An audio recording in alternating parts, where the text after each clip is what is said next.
আমি ধ্বংস। এই জীবনে যতটুকু দুঃখ আমি পেয়েছি, সত্যি বলছি, তার এক বিন্দু পরিমাণও বহন করার শক্তি আমার ছিল না। কখনো চাইলেই কাঁদতে পারিনি, কখনো কারো কাঁধে মাথা রেখে বলতে পারিনি আমি ভালো নেই। তাই নিজের ভিতরেই সব জমিয়েছি হাসি মুখের আড়ালে, নীরবতার গভীরে।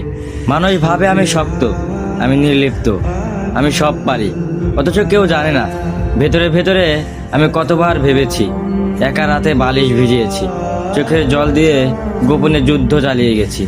আমি নিজেকে এতবার জোড়া লাগিয়েছি যে এখন নিজের আসল রূপটাই ভুলে গেছি। কখনো ভাবিনি হয়তো এই দুঃখগুলো সামনে নিতে পারবো, হয়তো সময় ঠিক করে দিবে সব কিছু। কিন্তু বাস্তবতা হলো আমি আয়ত্তের বাইরে দুঃখ ধারণ করতে করতে এখন নিজেই ধ্বংস হয়ে গেছি।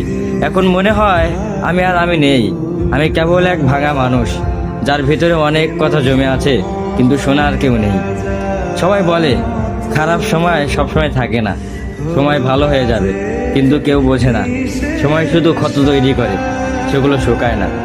আমি এখন কেবল একটু নীরবতা, মুখে হাসি, চোখে অন্ধকার আর মনে একরাশ দুঃখের বোঝা নিয়ে প্রতিদিন বেঁচে থাকার অভিনয় করে যাই। আমি ধ্বংস হয়েছি, তবু মুখে বলি আমি ভালো আছি।